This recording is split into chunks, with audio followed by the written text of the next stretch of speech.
Gak lama setelah itu, si B ini dinyatakan meninggal, sementara si A ini masih selamat. Terungkap bahwa semua minuman mereka telah diracuni sebelumnya.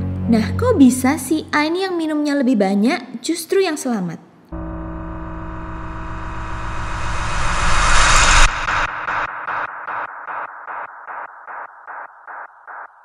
Next, seorang laki-laki ditemukan terbunuh dengan voice recorder ya, kayak macam kaset gitu, di tangan kirinya, sedangkan di tangan kanannya ini ada sebuah pistol. Ketika polisi masuk, polisi ini langsung menekan tombol play pada voice recorder tersebut. Lalu terdengar suara korban.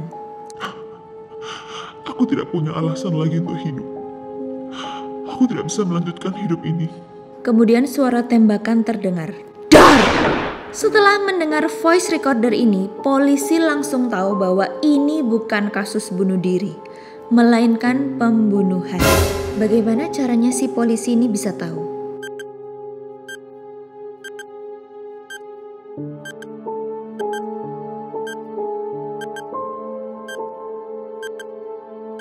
Jawabannya adalah karena ketika si polisi ini menekan tombol play, langsung terdengar suara korban. Kalau dia bunuh diri saat merekam suara ini, setelah dia mati, siapa yang menekan tombol rewind? Next, sebuah kapal Jepang sedang berlayar dan menuju laut terbuka.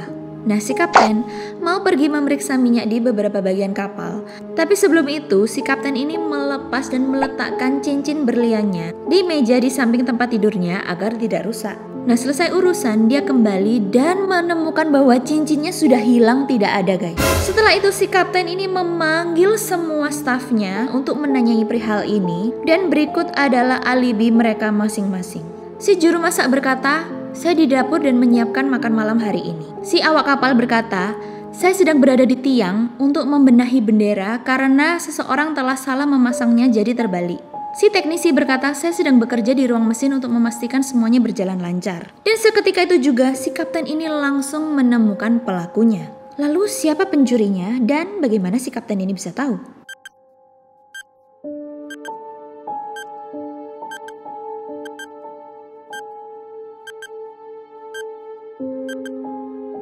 Jawabannya jelas, pencurinya adalah si awak kapal. Kok bisa? Ini adalah kapal Jepang guys. Dan kalau kita tahu benderanya Jepang itu kan putih lalu ada titik merah di tengahnya. Jadi bagaimana bisa bendera seperti itu dipasang terbalik? Selanjutnya, seorang pembunuh berantai dijatuhi hukuman mati. Lalu dia harus memilih satu dari 3 ruang eksekusinya nih guys. Nah, ruang pertama berisi kobaran api yang menyala-nyala hebat. Ruangan kedua berisi banyak pembunuh yang memiliki pistol masing-masing dengan peluru yang diisi penuh. Sedangkan ruang ketiga berisi banyak singa yang kelaparan karena nggak makan bertahun-tahun. Nah, menurut kalian, mana ruangan yang paling aman dipilih oleh sang pembunuh ini?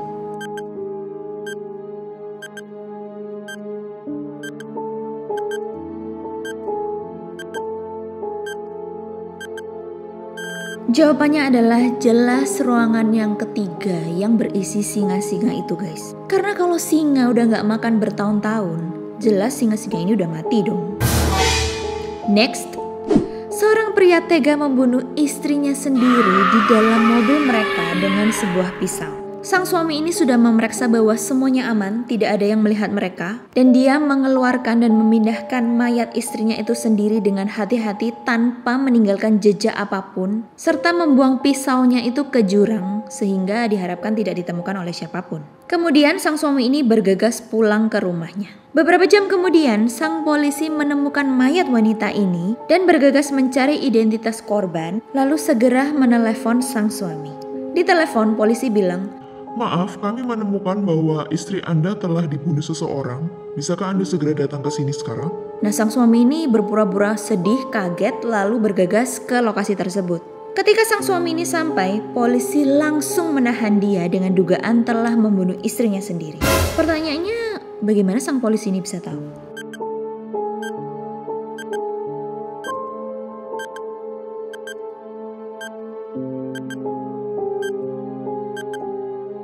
Jawabannya adalah jelas polisi ini bisa tahu kalau dia pelakunya. Karena sang suami ini tidak pernah menanyakan lokasi kejadian ditemukannya mayat istrinya ini ke polisi. Jadi dia langsung ujuk-ujuk datang nih ke lokasi. Jadi udah jelas kalau si polisi ini langsung tahu kalau dia pelakunya.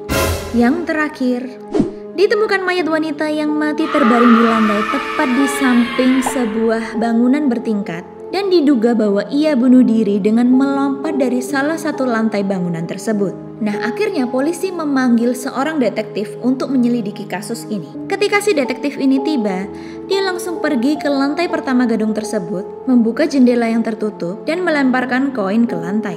Dia pergi ke lantai 2 dan melakukan hal yang sama persis, dan terus melakukan hal ini sampai ke lantai teratas gedung tersebut. Ketika dia kembali ke bawah, dia langsung menemukan bahwa ini adalah kasus pembunuhan dan bukan bunuh diri. Kira-kira bagaimana si detektif ini bisa tahu?